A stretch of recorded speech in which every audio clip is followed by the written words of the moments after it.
Hello, everyone, and good morning, and welcome to the Royal News Network, a Saturday morning live stream. I hope you guys are all having a fantastic start to your weekend. I'm so excited to have you guys all here, and Miss Pippa's here, so she wants to say good morning to everyone real quick. I had some eggs here, and so she's really excited about that, and she's really excited to see all of you.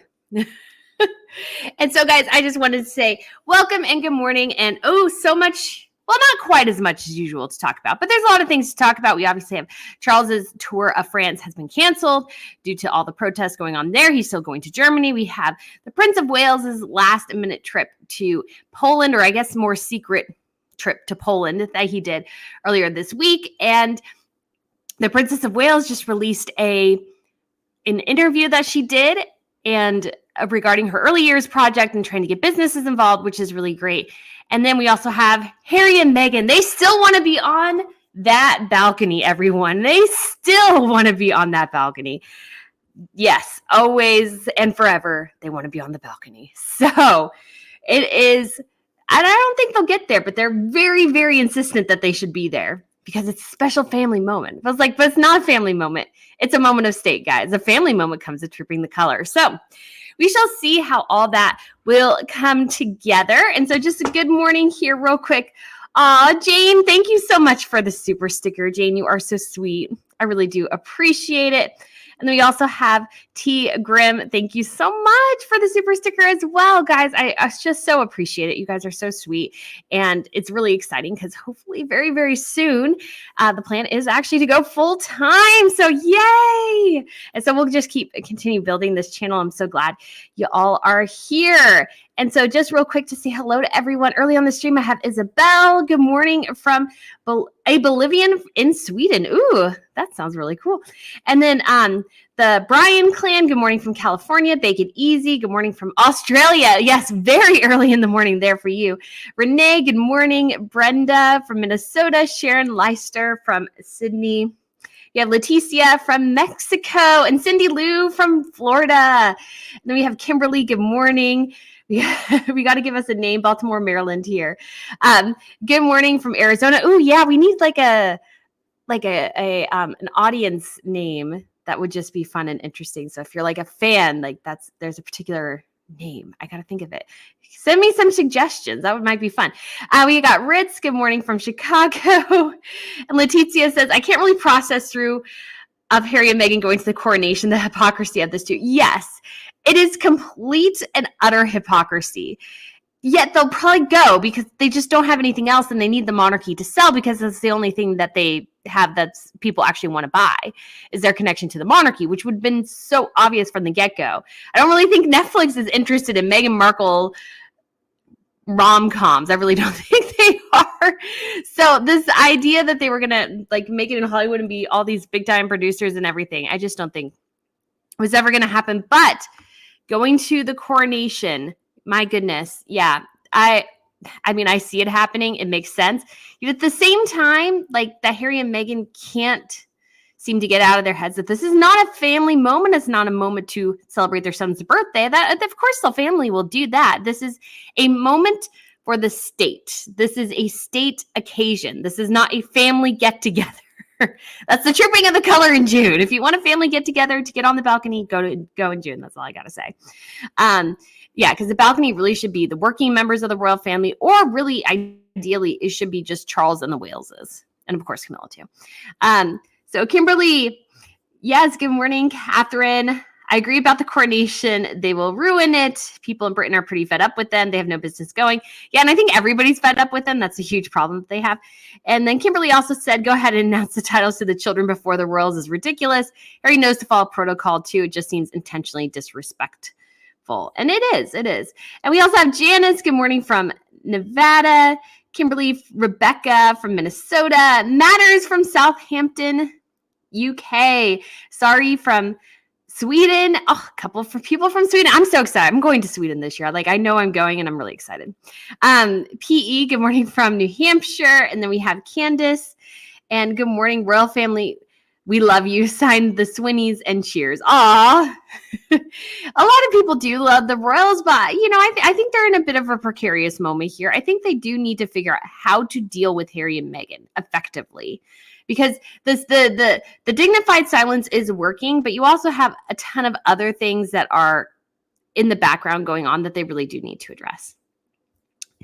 Dino Roar Mom, good morning. We got Susan, Tara, Michelle, Gloria, Jamba.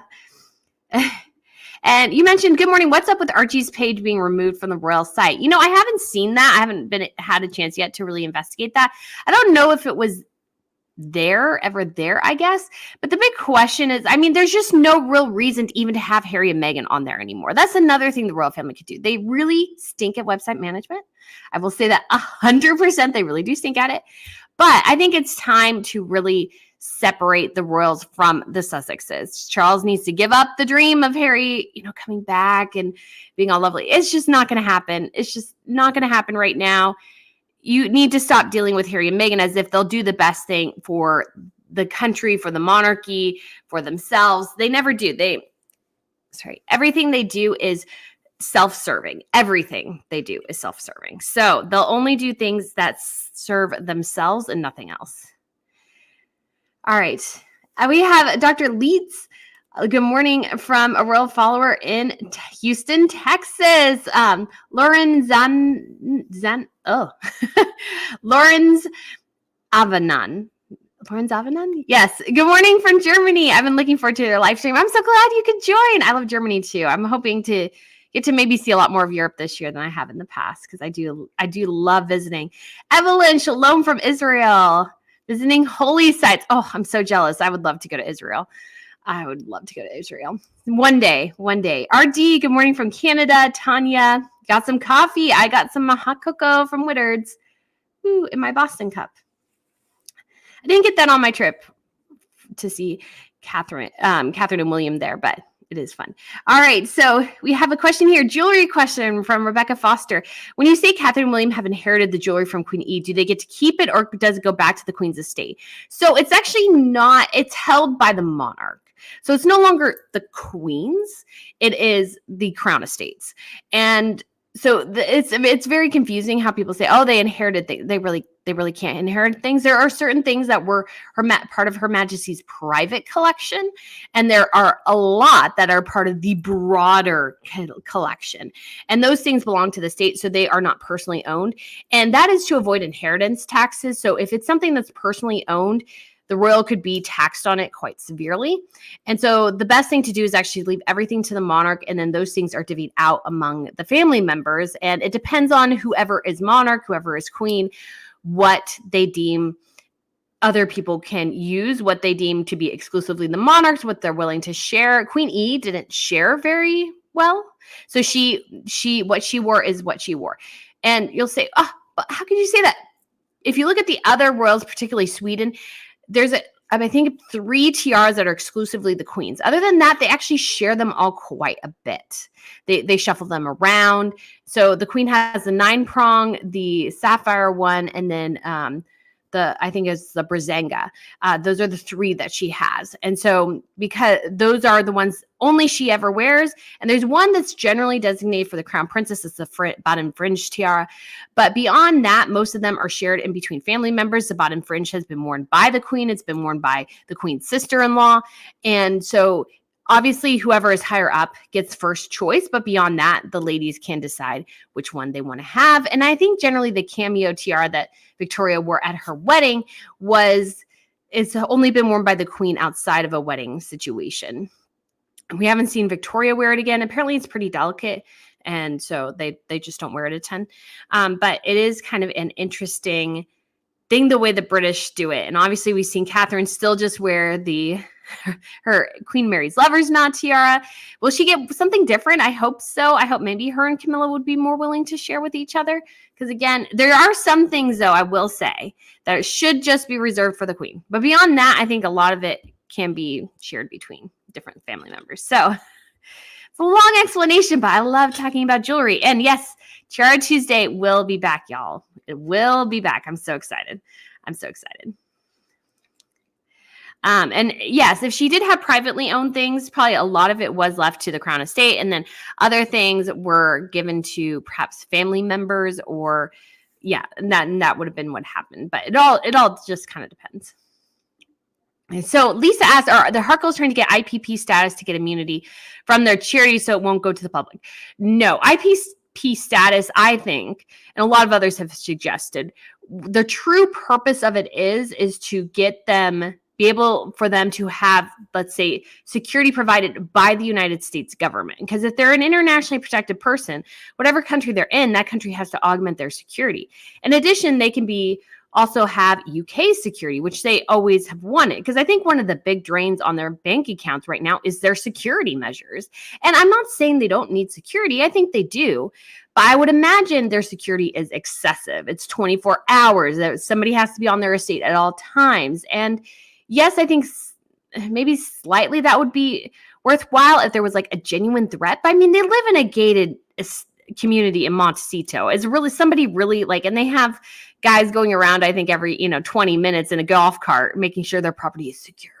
And it's like, but there's very few people who are going to get into that estate in that community. It's a closed community. It's a gated community. So this idea that they need this massive amount of security, they need this huge security apparatus, is ridiculous. I think it's unnecessary, and I think it's been a huge drain on their bank accounts, and that's why they want the IPP status back, because then they can say, oh, well, the United States needs to help pay for our security. And as a taxpayer, I strongly disagree with that. If you're doing your own thing here in Hollywood, if you're not representing the royals at all, you don't need their security. And again, if Harry and Meghan go back to the UK, there's been this whole stipulation too that the kids' titles determines their security. No, that's never been the case. Never been the case. A lot of the royals don't get full-time security, and they have titles. Princess Anne does not get full-time security. She gets security when she's on events. She gets security if there's a particular threat, but she does not get full-time security. So that is a lie. I even see it sometimes in my comments. I'm like, no. And if Harry and Meghan go to the UK and they're at an official event like the Coronation, they'll get Met security. If they go for the Trooping the Color, they'll get Met security. If there's a particular threat that the Met is aware of, they'll get security. What they won't get, though, is just security going around. Like, they want to motorcade, I think, every time they leave wherever they're staying at in the UK. And they're celebrities now. Celebrities, guess what? They're followed in cars. And guess what? That's what's going to happen to you. If you didn't want that to happen, still be a royal, and that wouldn't happen. And if there is, a particular threat that the Met security can point to that they've heard, Harry and Meghan will get security. But if not, they won't. And that's the case for all the royals. Michelle asks, do you think that the King Charles is really negotiating with the Harkles? No. Harry and Meghan have no leverage. Nobody likes them. And the only little bit of leverage that they had was saying that if they don't include things, everybody's racist. I think that narrative is wearing really thin. I don't think it's working as well as it did initially. I think people are believing that less and less. And so I don't think that's particularly going to work. And so I think that's, they just don't have any leverage. Like, if Harry and Meghan were still hugely popular in the States, sure, but they're not hugely popular anywhere. So they just don't have, why would the monarchy want them to come? All right, let me go. I missed a couple of super stickers here. So, hi, my cat's name is Karen. Aw, your cat's name is Karen. My dog's name is Pippa, and she's upset because I got a little bit of eggs, and she wants my eggs. Because she's a little bit of she likes her eggs. Katie, thank you so much for the super sticker. Again, I so appreciate it, guys. And Grace, thank you so much from Alberta, Canada. And Cindy, thank you. Thank you so much, Cindy. And then we have Sharon, thank you so much. And then we got Michelle down here as well. He said, well, I think Harry has narcissistic tendencies. If you look at pictures of the two of them, he seems neutral, sad, not having it, or a fake smile. I feel like he regrets his decisions. Where do you see them in the next 5 years? So I don't see them making it to 10. I always said I didn't see them making it to 5 because I don't think they have anything in common, except for Harry's utter and complete devotion to Meghan. And he still talks that way a lot, but you guys just got to wonder too, because you just see it on his face sometimes. You see the irritation. You see like he just looks miserable a lot. And I think part of it is I think I mean, you can lie to yourself a lot, but I think sometimes it does come back and you're just there and you go, what did I do to myself? It's like, am I really here? Am I really doing this? I think that does hit Harry, not all the time, but does hit him from time to time. And then, but it can also be true that Harry and Meghan are so paranoid, or that Meghan has made Harry so paranoid that anytime they're in public, he's just worrying constantly and unnecessarily because, oh, something might happen to my wife. Something might happen to my wife. Something might happen to, and so it just consumes him to the point where he can't really enjoy things. But again, I don't think they have anything in common except for what Meghan has made in common with Harry. Harry's changed his whole life to please her. And at some point, you do kind of start to go back to your baseline. Yes, you can change for a bit, but Harry may go, I really like drinking. I really like going to the pub. And I was actually really impressed that he finally started playing polo again, because I was like, oh, good. He's actually doing something he likes. He's actually doing something he used to do before, because it seemed like he had to famously sell some of his guns or whatever to appease Meghan because she wanted him to give up hunting and everything. And it just was not, I don't think, a good situation for Harry in so many ways. I don't think he fully recognized that at the time, but I think he definitely now it'll hit him more and more. And I think he will grow to resent Meghan for, I don't know if encouraging is the right word, but making it so that he spent less time with his grandmother. Like, he could have visited his grandmother the day before she died, because they had a free day that day. And so, because they had the Well Child Awards that evening, the evening that the Queen died. And so you look at that and you go, I wonder, like, that would have to grate on Harry after a while. Yeah, you don't see it initially, but at some point that must hit you as like, I missed out on seeing my grandmother one last time. And you just don't know when those moments will be. So I think it's just kind of crazy that that's happening. And I just do feel sorry for the royals in a lot of ways. Sorry, I had a bit of an aborted attempt to jump on the couch here. You want to come up? There you go. So I don't think they'll make it to 10 years. That's always been my thought, is that they won't make it to 10 years. I always thought they wouldn't make it till 5, but yeah.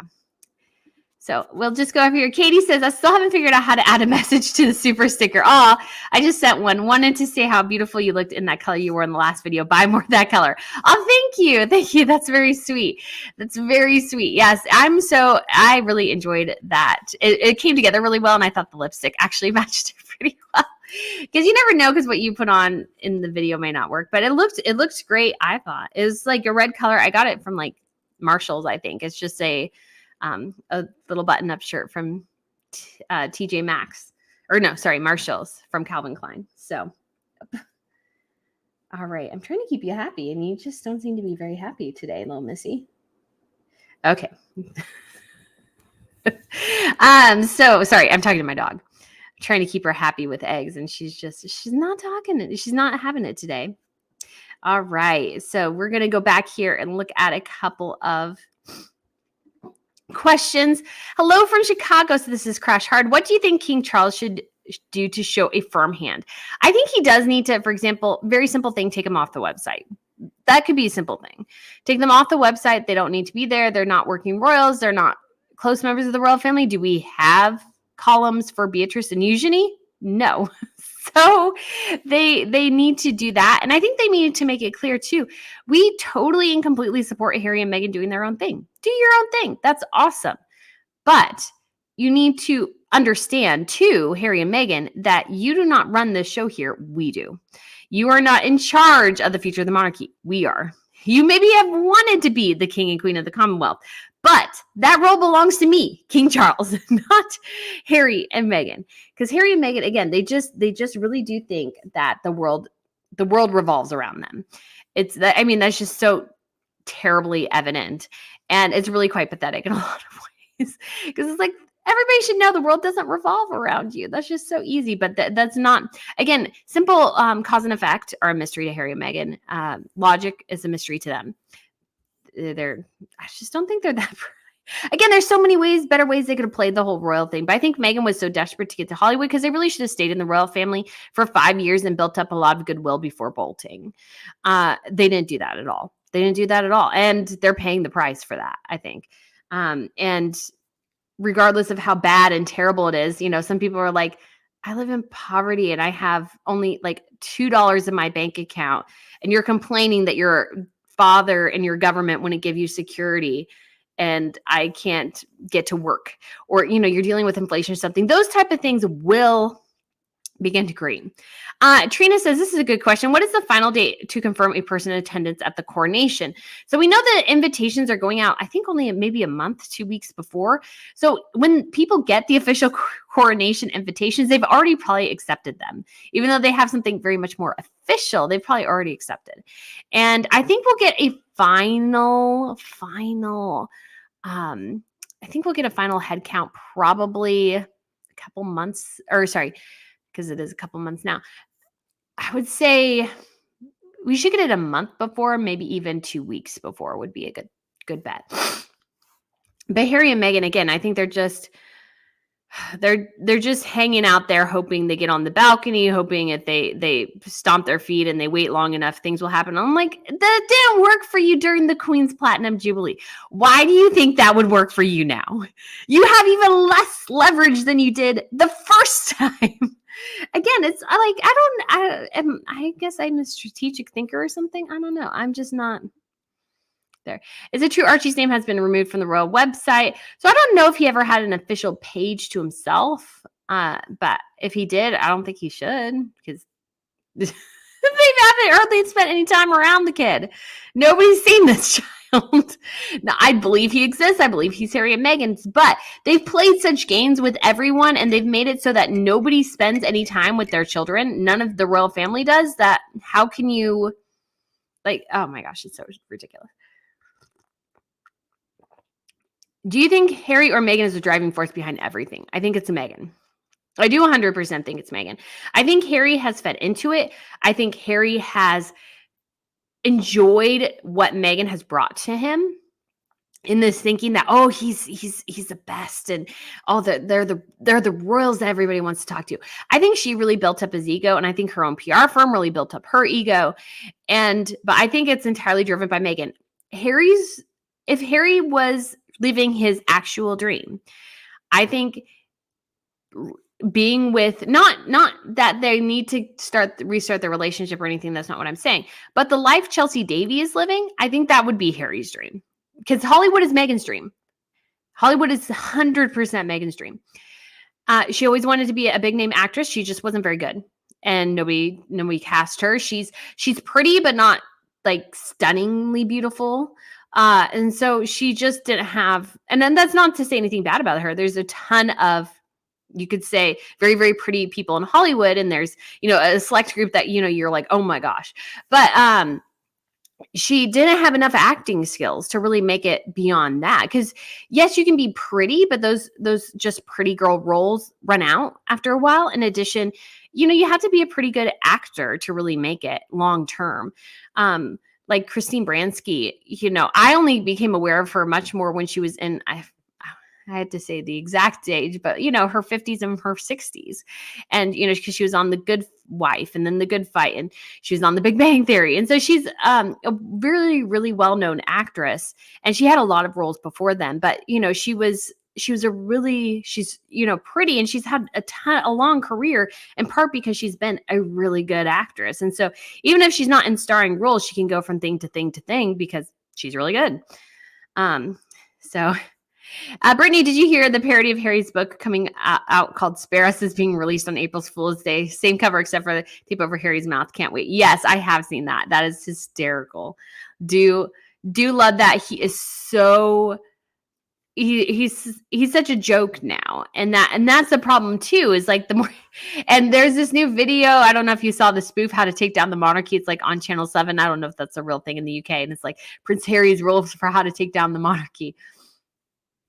I know, man, I can't remember quite what I was thinking, and part of it was, but he talked about the book and everything, and talking about his penis, because he talked about his penis so much in the book, that's become a joke, because he didn't have to include any of that. He didn't. But people pick up on that, because of course they do. Do you think the monarchy's ratings will decline? So I mean, the Royals ratings will, I mean, it's hard. I think they'll survive, but I do think it'll be challenging. Catherine says, wasn't 2023 supposed to be the Harkles' year of reconciliation? Yes, it was. Has it worked out that way? No.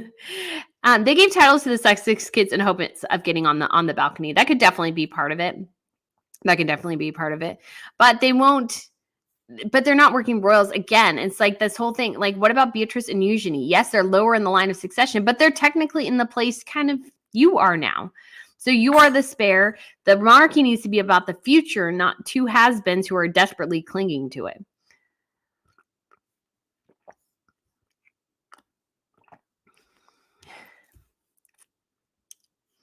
Okay, so Lori says if Harry really loved his father, he wouldn't be doing this to him or selling his family's information for profit and publicity. There's a part of me that doesn't think Harry totally knows how bad this is. Like, he's living in Meghan delusional fueled fantasies, and I don't think he truly knows like how awful he's being. I don't think he does. And that's really, really sad. And a great example of his lack of intelligence. So that's interesting. Can't remember, but allegedly Meghan doesn't have jewelry she never returned to the Queen. So there's a question of, because she did get some jewelry from like the Saudi crown prince and everything. Those were the blood diamonds she wore during her tour. And so the question became, does she still have those? Probably, even though they were gifted to the Queen. I mean, they were really gifted to Meghan, so Meghan could do what she wants with them. Apparently that really pretentious, annoying pinky ring that she has with the massive diamond on it, which I just find so pretentious and ridiculous, is part of what she got from her wedding too. So she has a lot of, I mean, I don't know how much jewelry she has, but she got some from her wedding that she can keep and she can use for herself. But beyond that, she doesn't really have anything. She did, oh gosh, when did she, what event did she wear it to? Oh, she wore it when I think they did the Ripple of Hope, or like I say, Ripple of Hate award, because Harry and Meghan hate on everybody but themselves. They don't exhibit hope at all. I think she wore the Princess Diana's aquamarine ring again, but did she get anything from the Crown collection? No. She never got anything from the Crown collection beyond her tiara. Everything that she wore was gifted to her, or was from her own collection, or that she purchased, or that she was merching. Those were the things she wore. Do you think the monarchy's ratings will drop more if Harry and Meghan come to the coronation? I think they might. And again, I think it's the question always is,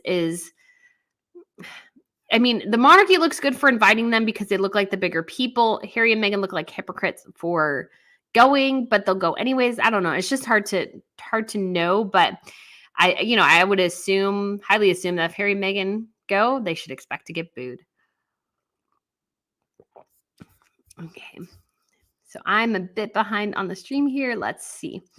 And we have Carrie. Thank you so much for the super sticker, Carrie. Michelle. Oh, by the way, your doggy is adorable. Thank you. She is very, very sweet. She's a little doll baby. She's a sweet little doll baby. And she's got the cutest little haircut right now. So it's been good. And then Jane Bucks fan asked, I liked the fit and style of the t-shirt you wore. Oh, thank you. Yeah, again, it was from the last video. It was just Calvin Klein that I got from Marshalls. So yeah, it worked out really well. Oh, Jane, thank you so much again. You are so kind. I do appreciate it. Oh, so sweet. And then we have Grace again. Vashkish asks, what do you think of Harry's visit to Poland? Political? I mean, you could see it maybe somewhat in that vein, but what's going on in Ukraine is huge. If you're not in perhaps Europe, I think it would be more difficult to see. I was actually in Poland during the summer, and I was in Krakow, which is pretty close to the Ukrainian border. My mom was definitely worried. She's like, do you have to go? I'm like, it's fine. But I mean, it is quite scary. And I know I was speaking with people who are living there in Poland from Ukraine, and they say that, are Polish people who are adopting basically Ukrainian families in there, that they've seen a huge influx in Ukrainians, and they've seen, even Ukrainian advertising and stuff now, or things advertised in Ukrainian. And so it's been definitely a huge issue there. And I think it's one that Europe is especially feeling, because Europe is pretty consolidated. It's a very small place in a lot of ways. And so it is a bit scary to have still a huge war going on after a year on their borders. And so I think it was a good thing for Prince William to go. I think it looked like a very diplomatic and just a very regal thing for him to do. And I will say there's a couple pictures, and I will go ahead and post them, I hope, on my Twitter here sometime soon. I got behind on posting things, but there was a guy with William, particularly when they were at one of the military bases. And that guy must have been 6'4" or 6'5", because he was taller than William. He looked like a giant in one or two pictures next to William. And there's a picture of William with a bunch of soldiers, and he's like towering over them. So I was like, how tall was that dude walking behind William? Because William is very tall, and that guy was very tall too, so you could tell. So it was just kind of a little bit crazy. And Sharon, thank you so much as well. And then we have my cat's name is Karen. When it comes time for a divorce, the wife will want to do a conscious uncoupling like the cool kids in LA do. Yes, that is totally 100% the case. Yeah, interestingly, one of the couples who just announced their divorce was Reese Witherspoon and her husband, is it Jim Toth or Tim Toth or something like that. I wasn't too surprised about that. They just didn't seem ever that connected, if you could say that way. I just didn't ever feel like, I mean, they went to things together and stuff, and they have a son, but it's just like, you just didn't feel the connection. And again, it's one of those things where depending on, your personality, that, some things just don't work after a time. And I just think Harry and Meghan will definitely fall the way of Hollywood, and definitely, I think they'll divorce at some point. I gave them 5 years. I could use them less. Okay. Hi, Brittany. Can you tell me what kind of microphone you use? I love your channel, and you are my only channel I listen to for royal news. Oh, thank you. So when it comes to live streams, this is just a Yeti microphone, because I just thought, well, it hopefully gives this a little bit better audio than the speakers in my computer. I probably should do a better setup, and I probably will at some point. And then when it comes to my actual channel, when I'm filming, I use a Rode wireless microphone. So RODE. And they're a company based out of Australia. They make a lot of different mics. And so I have it, and it's like they're a little mic pack. So one's on my camera, one's on my my clothing. And so you can hopefully, sometimes the rustling of the clothing does come through. It came through a little bit in my last video. It's hard to tell sometimes until you're actually wearing it. And I thought that really wouldn't be too bad. But yeah, so it's just a little mic pack thing, and it works really well. And you can plug in one of those little itty bitty mics, the lapel mics. You can do that too, but I find that's a little bit more cumbersome and hard to get it to lay the way I want. So I was like, well, I'll just use the other thing, because most of the time the sound comes out just fine. All right. So Ocean Gal says in 1963, did you hear Tom B is saying King Charles is weak and has always been Charles's, and that has always been Charles's problem. He has yet to be king for the people, not a father, or he will lose everything. What do you think? The Queen was always strong. I do think to a certain extent, Charles did inherit the problems of the Queen. She wasn't super strong, or as strong as she should have been, probably with Prince Andrew. And that dragged on for way too long.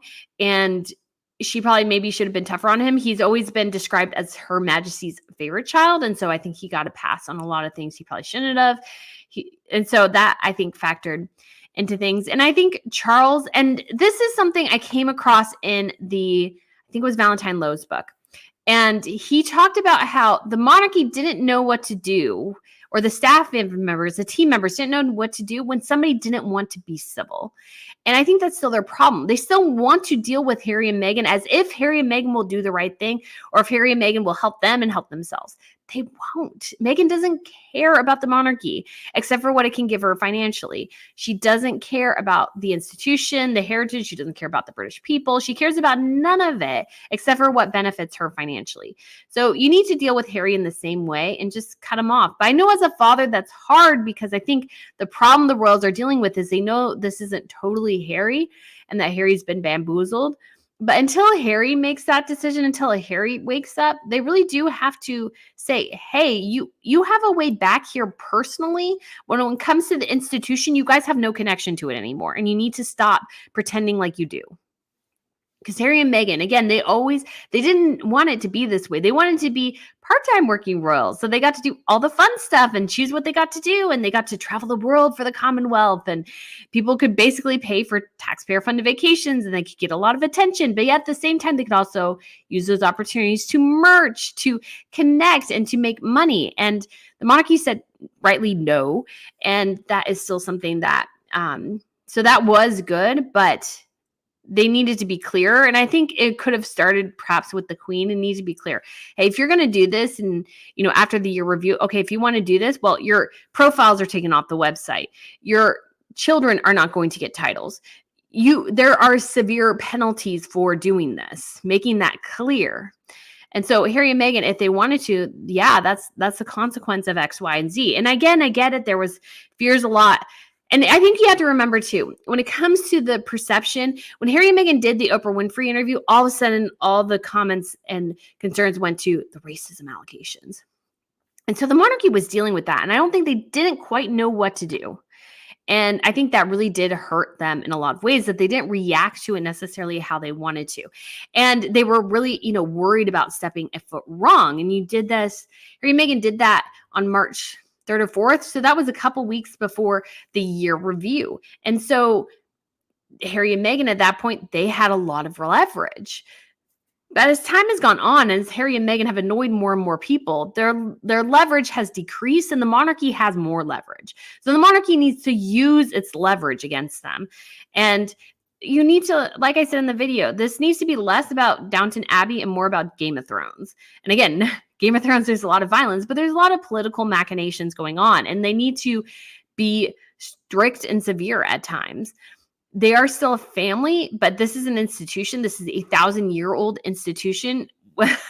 How in the world could it be that a C-list actress with almost zero credits to her name really manages to bring down an institution? That's pretty sad. You need to, she should not have that level of power. But again, she's come at a politically opportune time.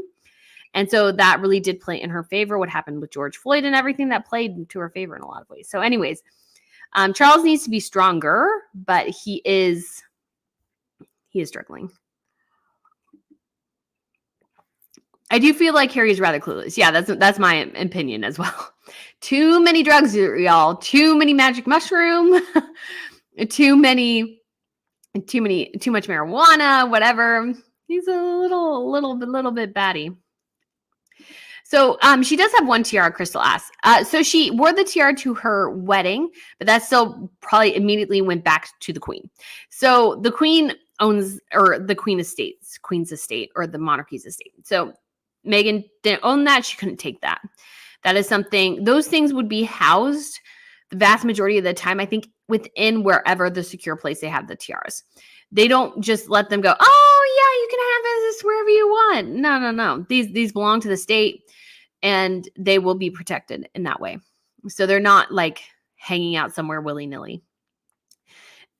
And so like when Eugenie wore her tiara, I'm sure that tiara again went back to the queen. And Meghan's is the same way. So I don't think she personally has it. How can they attend if they're not for the king? That's a great question. Risha asked, do you think she will restart the TIG? There's so many rumors about it. I think it's probably going to be true. Again, that was Meghan's tour de force, her creme de la creme, her great moment was TIG. And so I think she'll love bringing that back. And I honestly think, I've read through it, I think it's rather pathetic. I don't think that was that good personally. It's just kind of lame in a lot of ways. And so so it is a very self-serving thing. So like even when she's introducing somebody else, she talks about herself like the entire time. And then she says, oh yeah, this person, blah, blah, blah, blah, blah. Lisa asked, do you think Meghan Markle is blackmailing the royal family, Andrew Eugenie, due to info she has on them? I honestly don't think she has that much on them. If, Harry's the worst Harry could do in his book is the things that he said. He was mocked for the vast majority of it. Again, I don't think it helped, but I don't think it helped because they necessarily believed Harry. I think it didn't help because they didn't necessarily think of everybody's kind of like, okay, Charles, the monarchy, you need to deal with these annoying pests. You need to deal with them. You need to separate yourself. I think that's actually why the monarchy somewhat has decreased. Not that Harry and Meghan actually made them look all that bad. I think Harry and Meghan, of course, all the polls, they come out far worse than everybody else. But I think the public is getting sick of the monarchy seeming to not do as much as they should to rein in Harry and Meghan.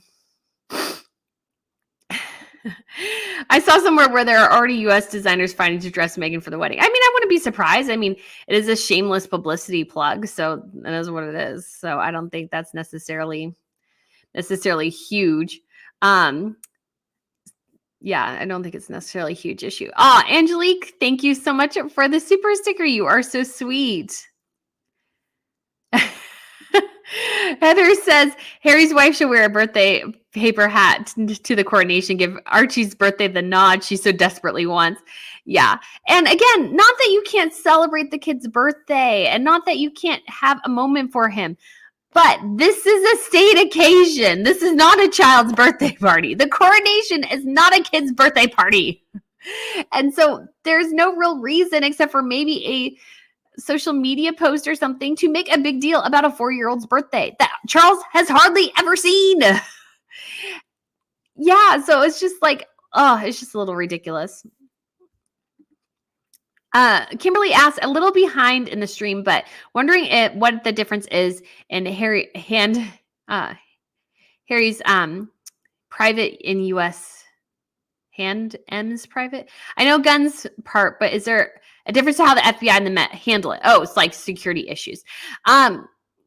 Not really. Like if there was a severe threat against Harry and Meghan and the FBI were heard about it, I'm sure they would let Harry and Meghan know and they would maybe offer them something. But again, I think Harry and Meghan, any attention and negative attention they brought on themselves, especially in regards to the potential of, let's say somebody going after them, I think is mostly Harry and Meghan generated. And I don't think we should be like encouraging somebody's stupid and like, because Harry's saying how many people he supposedly killed in Afghanistan. That was stupid. And if he gets more blowback or more attention from terrorist forces because of that, why should we have to pay for that?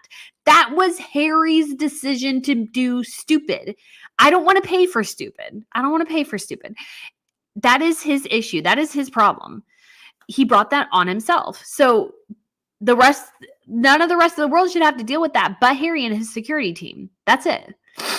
And I don't think, again, when you look at assassinations, let's say, historically in terms of royals, why in the world would you go after the fifth in line to the throne?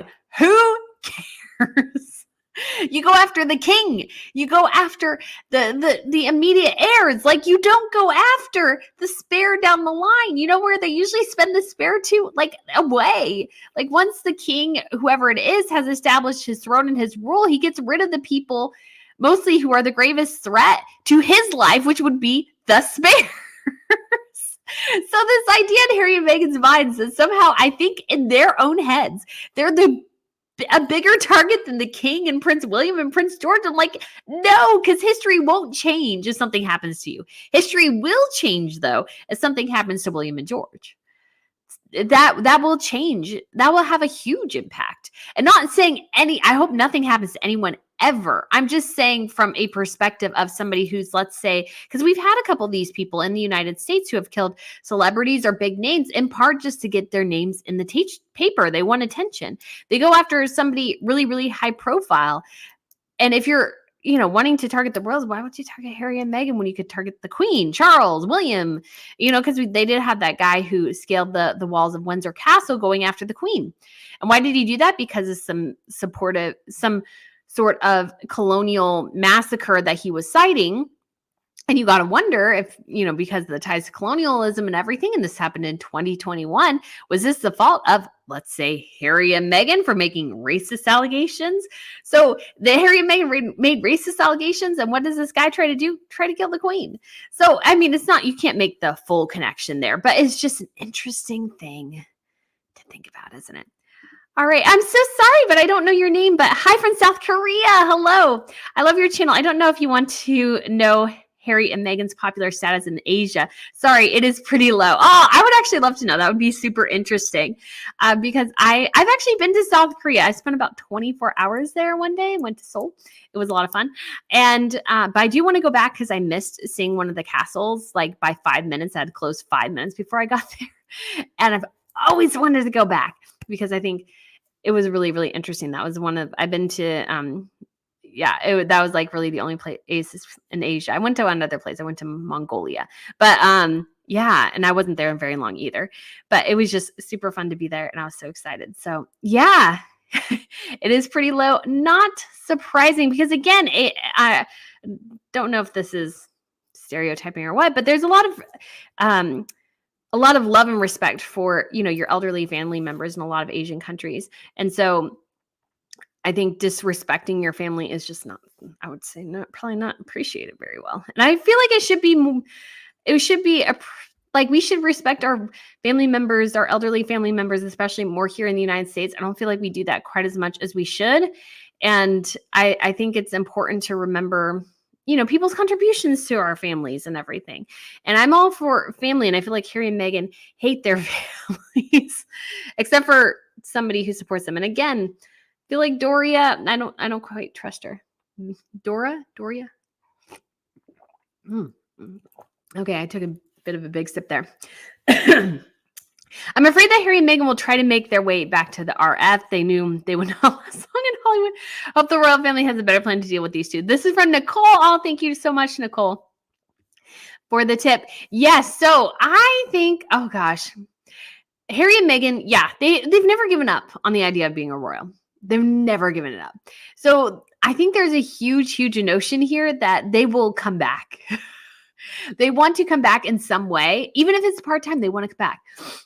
Because again, they want the attention that the royal family brought them. They want the accolades, the influence that the royal family brought them.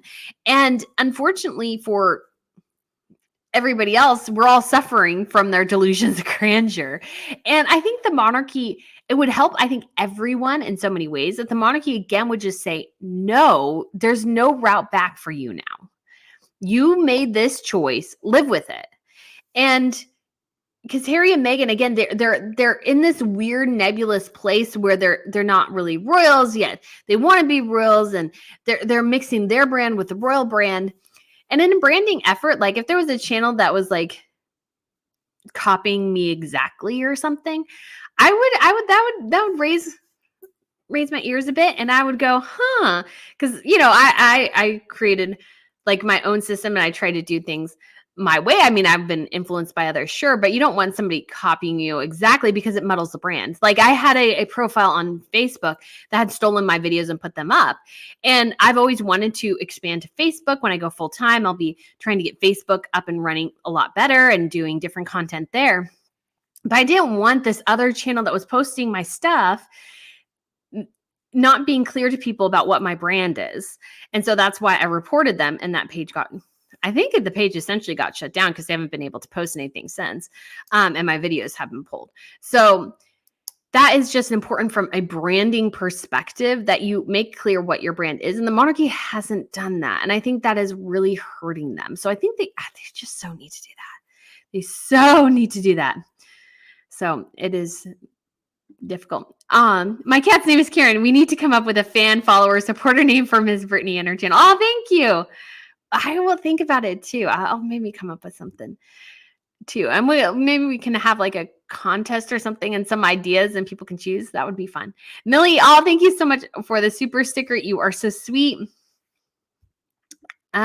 Just Cook Fam asked, do you think the wife and Harry's divorce, Harry would rejoin the monarchy? I think yes. The unfortunate thing for Harry is that his kids will be raised in the United States and his wife will be there. And I'm sure she will be a very, very difficult ex-spouse to deal with in court.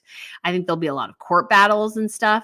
That would be my assessment. And I think maybe Meghan would use some of Harry's self-confessed drug use and everything and his taking of hallucinogenics against him in a divorce. I think she would. I think he would be surprised how low she would go to get her way, especially with the kids. She would want to control the kids. And so I think that would be quite sad, but I think Harry would. Now, somebody asked, and it was interesting. Will Harry be a working royal again? I think maybe it's American sentiment, but I could see that happening more, because he was a very popular royal before everything went sideways and he met Meghan. And I think if Harry could play it in the media, he's like, I was bamboozled. I was lied to. My wife lied to me about certain things. I was told X and the reality was really Y. And I didn't find that out until later. She told me that, she was raised in poverty. And I found out that, that really wasn't true. Or I think there's a lot of tall tales and narrative building that Meghan Markle has given Harry, and some of it just wasn't necessarily true. And so it'll be interesting to see, I think, how everything just comes together, and how they Harry, if he does rejoin the monarchy, how that looks, because I think that can be quite difficult. J.S. Crawford asked, do you think Harry and Meghan are rushing to milk the monarchy for all they can before William takes over? Yeah, I think that could definitely be the case. I think that they really do need the connection to the royals. They desperately need that. They desperately need that. And so they will do that as much as humanly possible. But again, Charles needs to stand strong here, and so does William, because I really did feel like when it came to the Queen's Platinum Jubilee, although she signed off on everything, I think a lot of it was run or developed by William and Charles. Because I think if the Queen's smart, she knew, well, they really need to be the focus here in a lot of ways, because I'm, in the final years of my life, and I want to leave them a strong legacy. And so I want people to see them, and I want them to have a prominent role and place in the monarchy. So I think William and Charles were behind seating Harry and Meghan where they did in the church. I think that was their decision. And so I think I'm hoping that they can still be that tough. I think the Queen's death, perhaps they were very respectful to Harry's place in the line of succession, but I think they need to be tough. They need to be the monarchy. They need to be the institution. Yes, Harry and Meghan complained about that institution, but that's what it is. The monarchy is a 1,000-year-old institution, and you can't let the feelings of one hapless prince who's a spare and his wife who has no clue about anything related to the royals and is only there for the money try to run the show. You need to shut that down. Okay.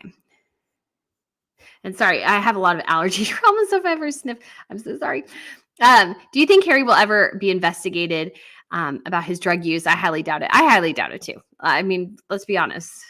If I said that thing on a visa application, I'd be 100% denied wherever I was going. But Harry can do it. Yeah. Let's be honest here. My name is Karen. My cat's name is Karen. Thank you so much for the tip. Congratulations on your 100,000 subscribers. If anyone deserves it, you do. You are very loved. Love from Pensacola. Thank you so much. I really do appreciate it. It's such a huge moment to reach in so many ways. It was just so exciting because it's like, oh man, I worked so hard and I got it right before the year anniversary of the channel. And so I'm just kind of wrapping things up here at my 9 to 5, but I should be going full time next week, which is kind of scary, but also very, very exciting because you all have been amazing. And I'm so blessed to have such amazing followers and subscribers. And I'm so excited for the coronation and the trip to the UK.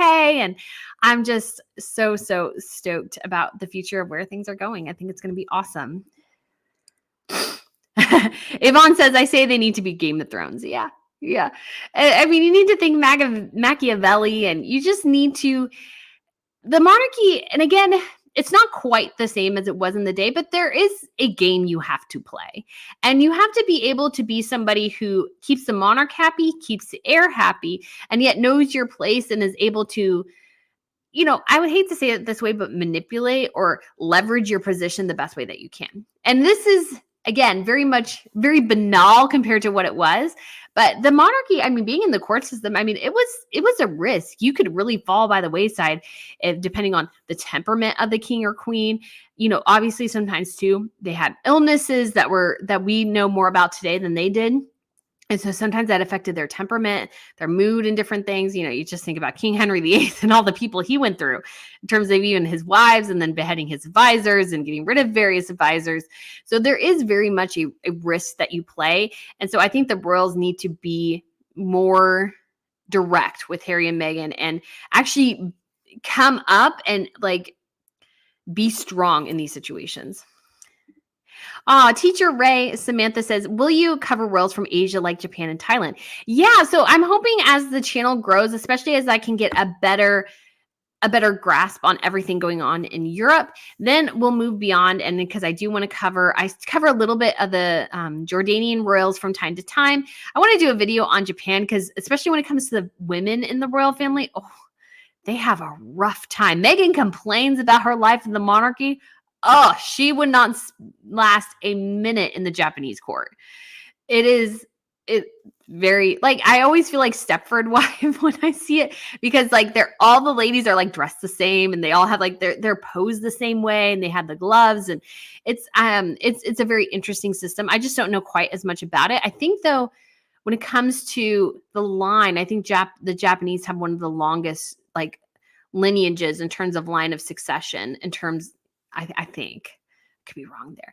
And the Grimaldis, actually. So the Monaco royal family has one of the largest continual constitutional continual monarchies and continual line of succession. Like they've never really lost somebody in the line very easily, I think is how you, I'm not describing it well, but they haven't had something where it's like, the Stuarts and then the Tudors and stuff like that. They didn't really have quite as much a change in that direction. So that'll be interesting. She went from a royal to an influencer. What a downgrade. Yeah. Well, she's going back to her baseline as she relaunches the tick. It's like, well, that's what you did before you became a royal. Yeah. Jen says, when William takes over, I think they will lose titles among other things. What do you think? I do think so. I think that William will amend the letters of patent. And I think I suggested, and this was in a video made a long time ago, that what the monarchy should have done is amend the letters of patent to say that your children must be raised and go to school in the UK to retain their titles. Sweden actually has that. And I think that's what William needs to do, because I think once, especially the Queen's cousins pass away, and then it's just William and Catherine pretty much on their own, they really do need, I think, more than they're thinking they will for the working members, because the UK is bigger than most other countries. It's more populous. It's one of the more populous countries in Europe. I mean, it's been so long, because you got Germany, Italy, maybe Spain and the UK or something like that. So it's one of the more populous countries. And in addition, the monarchies head of state of Canada, Australia, New Zealand. Those are big countries. And other royals in Europe don't have to deal with that. If they have, for example, if they're head of state of other countries, it's like in the Caribbean or something like that with the Dutch. And there's some, and I think the Canary Islands maybe are Spanish. I can't remember. Maybe they're Portuguese. I can't remember. Anyways, if they have something beyond their borders, it's usually something quite small compared to the UK. So I think the UK needs more working royals. So I imagine actually it won't be just George's children, perhaps Charlotte's and Louis, that may actually be working royals. And I think Charlotte and Louis will be working royals. I think they thought maybe they wouldn't be, but I don't think that'll actually be the case. I think they will be working royals. Again, the UK is much bigger than some place like the Netherlands, which is quite small. And so the king in the Netherlands has 3 daughters. And so one of the daughters will be queen and the other 2 will not be working royals, but they'll still have, I think, patronages. They'll still do certain royal family events like their aunts and uncles do, but they won't have the same status. But again, it all remains to be seen how it all come together. Ashley Claire says, Harry and Meghan are lucky that they were invited to the coronation. I wish the royals would just say, you can come, but it's our rules, or just say Harry can come. Yeah, I think they just need to do that. This like dithering over who does what is just ridiculous. And Harry and Meghan just being difficult. It's like, come on. We all know that you're coming. Just stop being like so stinking difficult about everything. I just find it so obnoxious. I can't imagine dealing with them. But yeah. And thank you, Ashley, for the tip. All right. And we have Ocean Gal. Thank you for answering my question. I understand a lot more and see bigger picture now. You are so knowledgeable. I love your show. Oh, thank you so much, Ocean Gal. I appreciate the tip. That's so kind of you. Thank you. I'm glad you guys enjoy the answers to my questions. And again, some of this is just my supposition and opinion and mixed in with, what makes sense or what they've done in the past. But I mean, it is, it is a kind of it is definitely a changing time right now in terms of the royal family. Oh, Krista asks, is your mic new? No, it's the same one I use every Every time. Asma asks, where's Doria? I don't know. Doria, I think, is interesting because some people are like, oh, she's so lovely. She's so great. And my always thought was, well, her and Meghan are like besties. And Meghan's not like the best person. And Doria disappeared for a while. So I'm just not totally on the Doria train. I'm just not. And so I just find that kind of interesting. It's just, I don't know. I don't totally trust.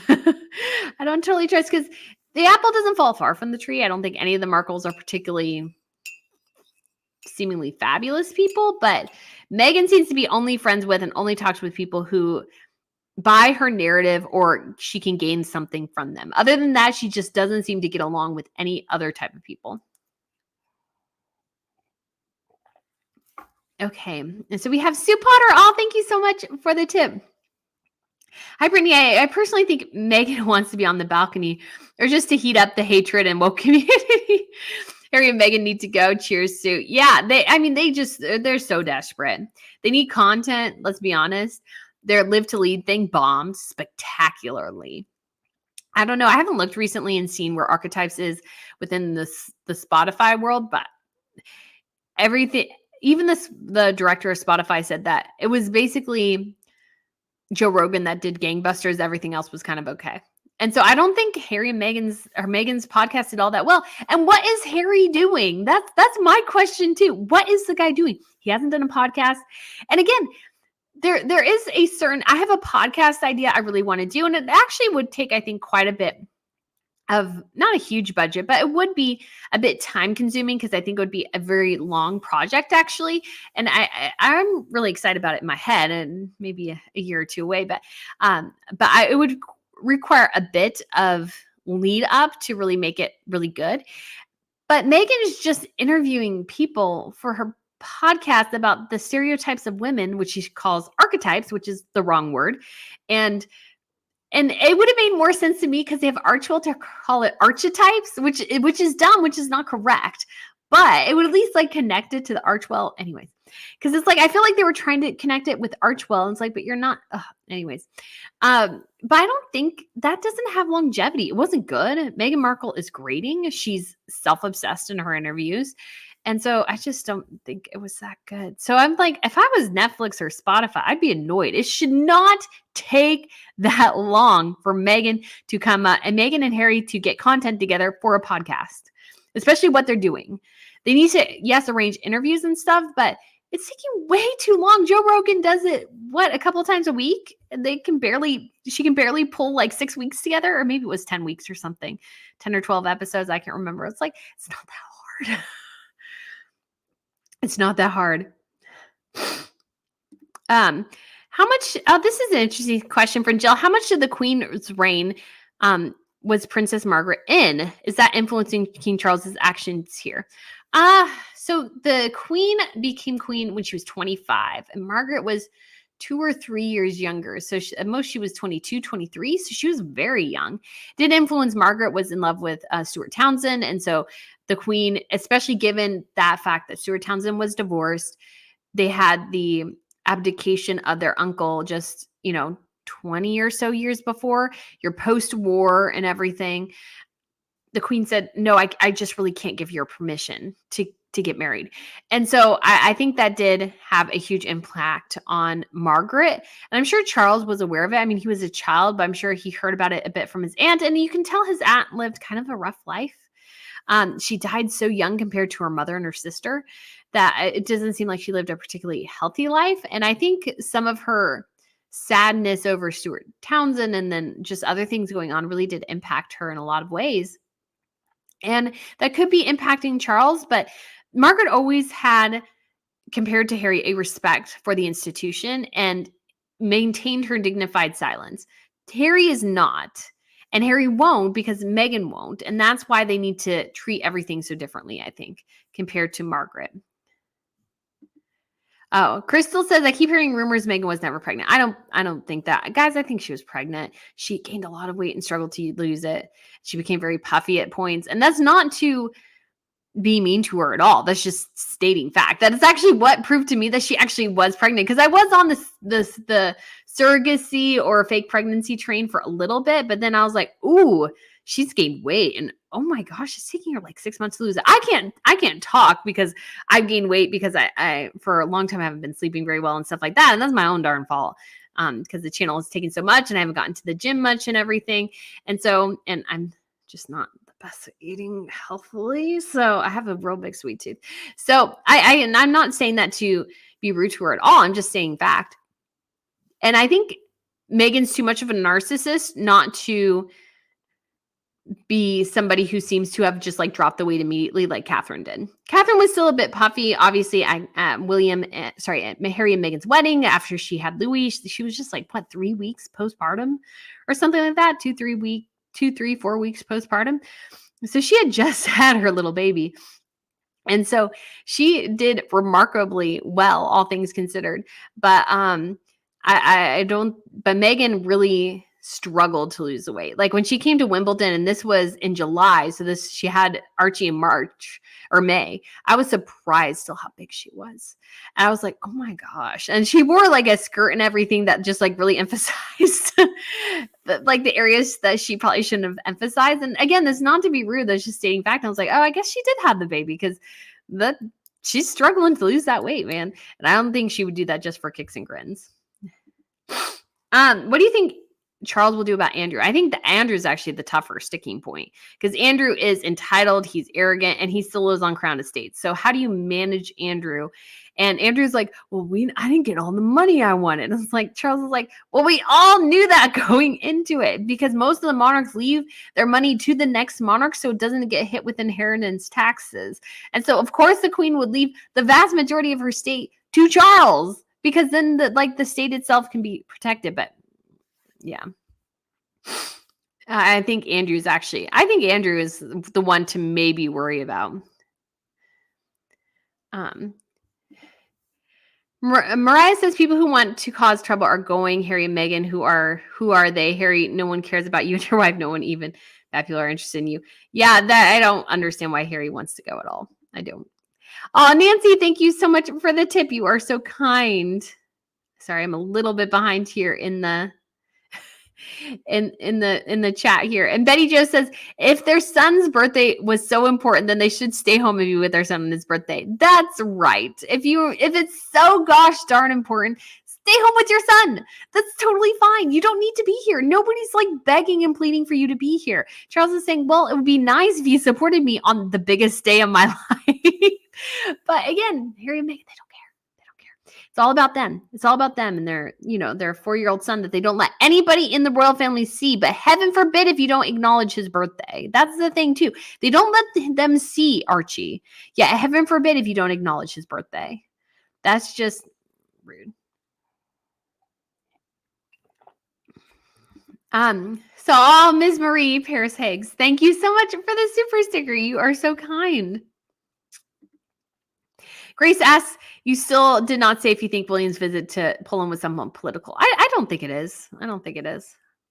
That would be just my opinion. I'm sure it's something that the government supported. So if Meghan wants a tiara, she should commission one herself, LOL. Do royals in Europe commission new tiaras or other regalia in modern times? That's a great question. They do actually, or they buy tiaras that are going up from auction from other families. So Crown Princess Mary, she bought an additional tiara for herself that can be converted into a necklace. It's not something very ostentatious because the Danes don't have a ton of money compared to some of the other royal families. And the Danes collection is quite small and the queen doesn't really share. She's like Queen E, she doesn't share, but honestly, there's just not a lot to go around. And because of that, Mary has her wedding tiara, which is, I would say, honestly, quite chintzy. And then she has her Danish ruby tiara that she wears a lot. That's actually really quite gorgeous.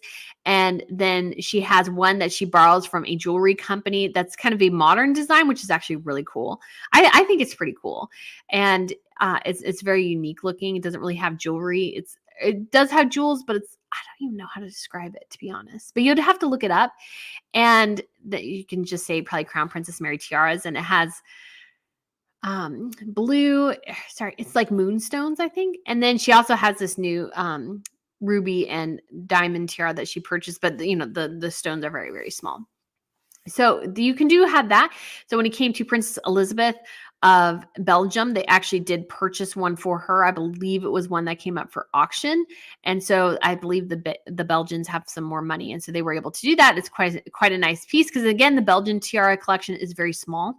And then we also have the royal family in Norway purchased a tiara for Princess Ingrid Alexandra, who will be the future queen. And so this was one that was part of the family. And then actually they didn't purchase it. It was part of the family before and then came back to the royals. And so they gave it to her. And so she wore that in her official wedding portraits. Her mother wore a tiara on her wedding day that was purchased for her. It was actually used in a movie and worn by Cate Blanchett. It's called like the Daisy Bandeau tiara. And so those ones are newer. We also have the modern fringe tiara in Sweden. That one was purchased by the king for his wife, and it was given to Princess Madeline on her wedding day. It was the one she wore there. She wears it quite frequently, and it's not super impressive. I would say some of the newer things aren't super impressive. And you got to remember too, there's just not a ton of money to spend on buying new tiaras in some royal families, so that's not always the case. But when it comes to the embarrassment of riches, the Swedes have enormous, gorgeous tiara collection. A lot of it is very old. It's very beautiful. So they don't really need to buy very many. And then you also have the Brits, which an embarrassment of riches there. They have so many tiaras. And we never saw Eugenie's tiara before she wore it on her wedding day. And that had been in the vault for like 60 plus years. And so I think there's more like that potentially. And we have, even the Strathmore Rose, which the Queen Mother wore a couple of times, but it's too delicate. I would love for them to see if they could shore up that one and rewear it in public. I think that would be amazing. And then you also have the Dutch have a huge tiara collection, a very, very nice tiara collection. The king has 3 daughters, and they all have a ton of tiaras to choose from, really. And their oldest daughter has just worn a tiara for her first time, and it was to Ingrid Alexander's 18th birthday, and it was the tiara that her mother wore on her wedding day. So there's really just not a reason to buy one because they have a ton. The Spanish have a decent amount of tiaras. I would say not a ton, better probably than the Belgians. And they have some really impressive ones, but they're also under a lot of austerity measures, and they can't be seen as frivolous in buying something like that, buying a new tiara. I don't think that would fly with the Spanish because, again, you have to understand the transition of power. The king of Spain inherited the throne after his father was kicked out due to scandal, a lot of it involving finances. And there was a financial scandal with his brother-in-law, and so his wife even now can't wear her wedding ring because it was something that the king got via his brother-in-law, and so there's a lot of questions there. So again, all this to say that there are certain families where it makes more sense, and you can buy a tiara, and there are some companies that do make new tiaras. I was in Harrods, and there were a couple tiaras. One of them looked like the Dutch star tiara. And so if you go into the company, it starts with a C, and they had actually 2 tiaras there. And the Princess of Jordan, Princess Iman, she wore a new tiara. So there are families where you can wear a new tiara, but it just doesn't happen a ton anymore. And again, it's something that's considered too ostentatious. And honestly, if I can be quite frank, some of the newer designs, I just don't think are as beautiful as the older designs. Like if I was in the market for a tiara, I would wait for one to come up to auction before I would buy a new one. I would wait for maybe one of the Fabergé tiaras to come back up for auction. So those are ones made by the Russian jewelry house. There are a couple really cool pieces from that collection that they were made by Fabergé that I would put money down far before I would go with anything else. But that's just me. There's this Fabergé, I think it's aquamarine tiara. I was like, I would love to have that one. I would love to have that one. But I think it went up for auction not too long ago and was purchased. So we'll have to see. Shelly Belly 35 says, thank you so much for the tip. Hiya, Brittany. One day, Megan will be wearing a shell suit claiming state benefits living in a 2-up, 2-down terraced house. I look forward to that. Yeah, I mean, I honestly would not be surprised if someday Harry and Meghan file for bankruptcy. I wouldn't be surprised. I think the security is a drag on them. And again, I think they bit off a lot more than they could chew, like so much more than they could chew. Sorry. When it comes to when it comes to everything. I just don't think they did a great. I think they overspent and they just overdid everything. So I think that's really biting them. All right. Kim says, hey, yeah, from North Carolina, do you think Meghan is pregnant? She's wearing baggier and messier than usual. If she is pregnant, that is a Hail Mary pass because they got an award for only having 2 kids. I don't think Meghan would want to struggle to lose the weight again. She's 41 now. She'll turn 42 this year. I don't think she's pregnant again. If she did, to me, that screams that she is like an absolute desperate measure because I think for me, at least, when I see Harry and Meghan, a pregnancy for Meghan Markle is a desperate Hail Mary. I cannot wait for your fashion channel to start up again. That's where I found you from. I have really been loving your channel. Oh, thank you. I'm so glad. I do love the fashion channel. I want to get back there, and that's what I've been wanting to do as well. And I'm so excited. But because I worked full time and have the channel, and I started going back to school, I just could not do it. my bandwidth like totally was gone. So I'm super excited to be back. I've been doing the fashion soon. It'll be super fun. I love the fashion channel because I love royal fashion, and I want to share more of. I did film a couple things, just haven't had a chance to edit them yet because it just takes a little bit of time to editing. Oh, somebody said it was Peter Townsend, not Stuart. Sorry, I think Stuart Townsend's an actor. So I feel sorry, but yes, I'm super excited. Thank you so much. Being in control of a narcissist and using drugs is a bad situation. Charles will never get Harry back unless he cuts him off completely now. I think, yeah, I mean, Meghan definitely is a narcissist. And I think Harry, again, he's talked about abusing a lot of drugs and taking hallucinogenics. And I just don't think that'll go very well for him when it comes to time to stay a divorce. I just don't think it'll go well. So, I mean, it is a sad situation, regardless of how you feel about Harry and Meghan. There are children involved. It is a sad situation, I think, regardless of what happens. I don't think it's great for children to be without both their parents. And I do feel sad if they're in just kind of a toxic situation because, again, what do Harry and Meghan have in common? Harry is under a lot of stress. He's disconnected from his family. I'm sure there's a lot of stress because things aren't going well for them. There's a lot of stress in their lives, I think, more than they needed to. Like I said in one video, if Harry wanted a simpler and less stressful life, he should have chosen a different wife. Why aren't Harry and Meghan raising their children as gender neutral as the couples want others to do? Well, that's a great question. And the Brian Clem, thank you so much for the tip. And they also, I guess, signed up for, or Dan Wooten said that they are aligned with a company or an organization that basically emasculates little boys and just encourages, I can't remember quite what it does. But Harry and Meghan, they say all this stuff, and I'm sure they're trying to raise their kids what they think is gender neutral. And there's a movement too to just see boys who tend to be more boisterous and everything as just not as preferable as girls in a lot of ways. And so I think Harry is saying, well, we won't, give our kids any of my, our generational pain. I was like, yeah, you'll cause different generational pain. That's probably what will happen here. I mean, I'm not saying for sure. And I hope the kids are fine, but there was some sort of company. Now I can't remember quite what it did, but it was one of those that's, trying to teach boys how to be less boys in a lot of ways. And, I can't remember quite what it does, but I was like, yeah, that seems to be woke. I mean, they're still raising their kids, but I mean, if their kids come out as, gender neutral or something, I would not be quite surprised. I would not be surprised. Beverly W., thank you so much for the tip. Part 1, I want to thank you, Brittany, for your content. You are not only very knowledgeable, but you also have a creative talent to package it in a way that draws the viewer in. Why, thank you. I really do try. I try to make this interesting and fun for everyone, and I just really hope you guys all enjoy it. It's a lot of fun. I really do. I enjoy the channel so much. So much. Thank you. And Beverly W., thank you so much for the tip again. Part 2. My question is, do you think the royal family will cut the Harkles off? In my opinion, it is the only way to stop the nonstop drip, drip, drip of poison and negativity coming from them. I hope they do. They need to cut them off. They need to make it clear Harry and Meghan are family members, but they're not members of the royal family in terms of working royals. And even just taking them off the website, take them off the website.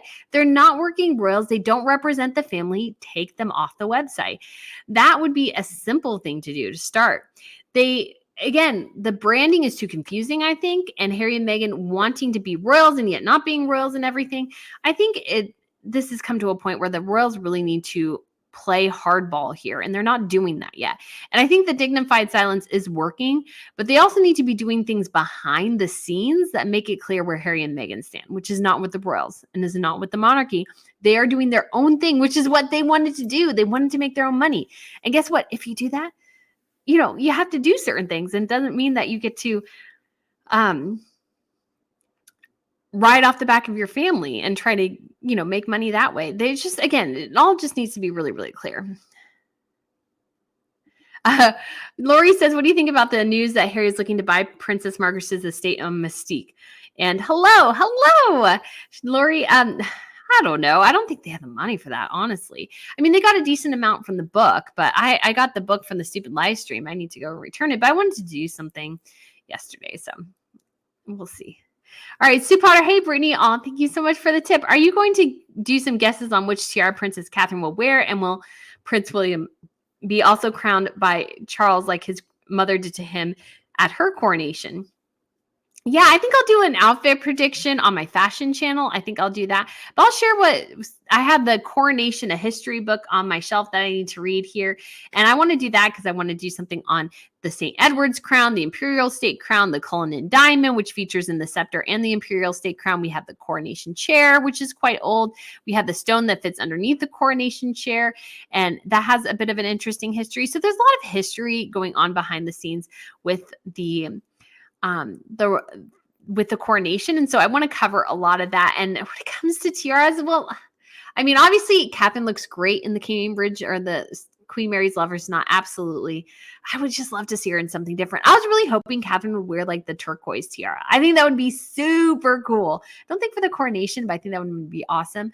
It'd be great if Catherine could wear something grander. I don't think the girls of Great Britain and Ireland would work, but maybe something like, she could wear the massive Russian kokoshnik tiara that the Brits have. There's also the the Queen Adelaide's fringe that was a necklace, but could also be made into tiara so they could pull in something older. I just think Catherine needs something different to wear. And I think she needs something perhaps a bit grander to wear. That would be my suggestion for what it's worth. I don't know if the royals won't take that, but hey. You can, E says you can gain weight on purpose that people would think you were pregnant. I do not think believe she was pregnant. Well, I would agree with that, except for the fact that then she had the weight stayed around for at least a good 6 months after her pregnancy. That I don't totally get, because if you want to gain weight while you're pregnant, that I get, but then that you can't lose it afterwards, that I have a hard time with. So I do think really I think she was pregnant, and I think she struggled to lose the weight and everything. But I think Harry and Meghan played such games with people that they've developed their own conspiracies, because Harry and Meghan are, again, they want to play games. They want to one up the press. And the result is people don't believe them because they lied to them. They lied to the world about when Meghan went into labor. They deliberately lied, and then came out later and said, oh yeah, she had given birth. And she had already given birth when they told the world she was in labor. You cannot lie to the public like that and then expect the public not to start to perhaps create conspiracies around things. And that's your own dumb fault, in my opinion. All right. Darren says if Meghan wears a tiara, they will get vilified. I think so. I mean, it's hard for me because I could see her wearing tiara and I couldn't see her wearing tiara because I don't know how formal this will be. Because in the formal one, all women pretty much there wore tiaras. And I don't know if it'll be reserved for working royals. I don't know if other families. I just don't know. I just don't know. I just do not know. Aw, Anne, thank you so much for the super sticker. You are so kind.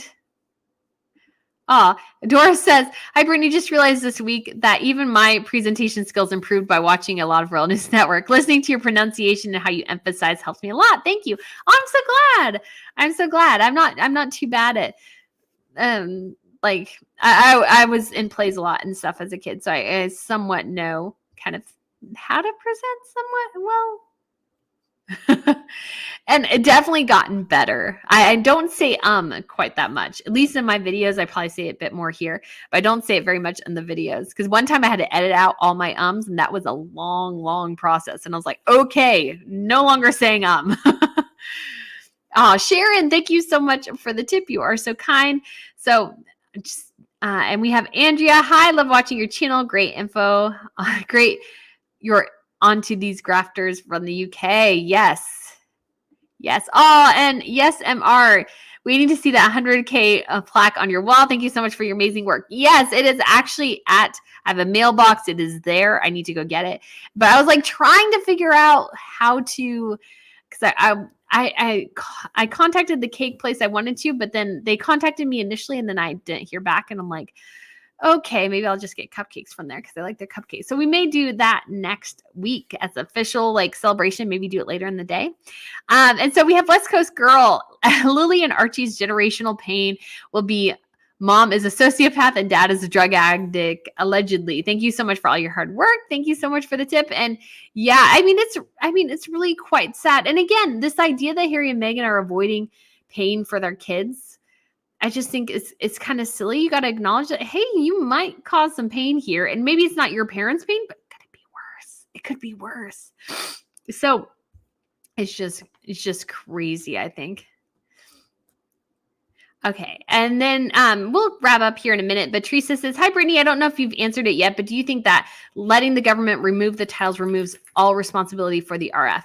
I think it helps the RF a lot. I think they can say, hey, well, they don't have titles anymore. Let's just remove this and that. And again, I was somewhat of the opinion that Charles was trying to save it for Harry, but like if he came back to the royals, but I honestly think they should just do away with it, amend the letters of patent so Archie and Lily can't get titles and just be done with it.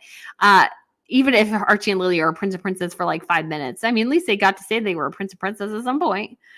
I mean, because it's just so silly, and the royals need to again be harsher when it comes to this topic. But we'll just see how everything comes together. And then CPA instructor says, have you seen The Prince and the Showgirl with Marilyn Monroe? They used footage from the coronation of Elizabeth's dad. Oh, no, I haven't seen that. That's so funny, though. Aw. Well, all right, guys. I think we'll wrap up here. We've been here almost an hour and a half, guys. I'm so excited, guys. Thank you so much for watching. We just got something from Shelly Belly here. As your popularity grows and the tips flood in, time to do this full time. I see big things for your channel in the future. Yes, I am so excited to go full time. I am super, super stoked. It's going to be awesome. It's a little scary, obviously, but it'll be nice to have more of a work-life balance because that does not happen right now. So guys, I'm so excited to have you on with me on this journey. Thank you so much for watching. I so appreciate you all. You are so wonderful and lovely. Thank you for spending a little bit of your Saturday morning with me. And I look forward to seeing you guys next week. All right. Bye.